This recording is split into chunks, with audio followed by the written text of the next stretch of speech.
Zeng chung na pizma. Anen inatwan manila the. Zeng chung chu ti taka chun amit taksi. Tutla hi aming sia tinan ka hanga hi chu ming sia ka ti thela.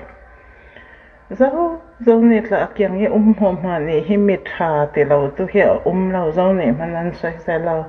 Tu ya ming sia ti me chu nau than ka pi to are ro me se kau chu. Amaka a boy thay non no ding a uk thay non no ding lai ram kha khme ati to ka he te cham to ya se athat lo se pe ka tre ra athin lung thadan he amak tuk ka te ma no than kam ne cho ai vai li ro re si atha char ro a lot ring athat tar mi bon ne he athat phal an siang tho loถ้าตกแต่ก็อากอแม่นี่เลยถ่าเต้นอากอไม่ขัดเต้นไว้เลยไล่ที่อาศิลังแต่ก็ตัวจุ่มละที่ตอกอรัดลงเอจานเนียปอลิม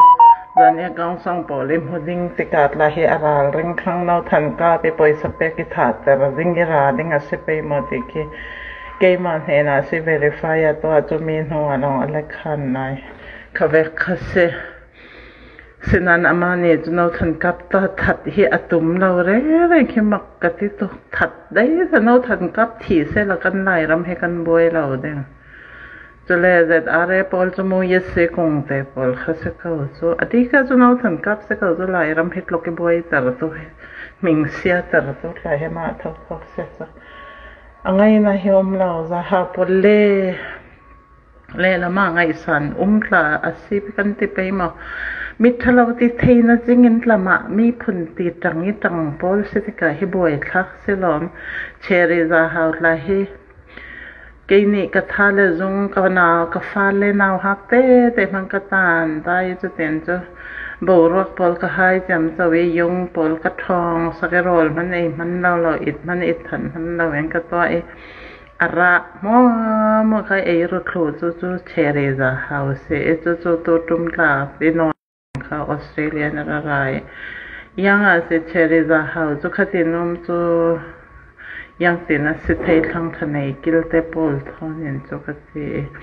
aya amaklo lo merino te pik amaklo lo khas kho anu le pan rol e insom e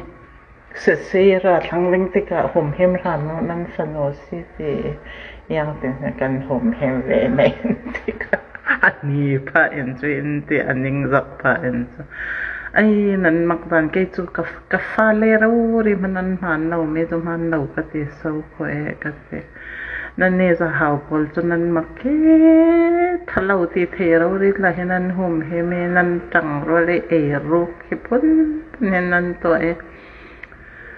nan mak taro re ka te ma ne la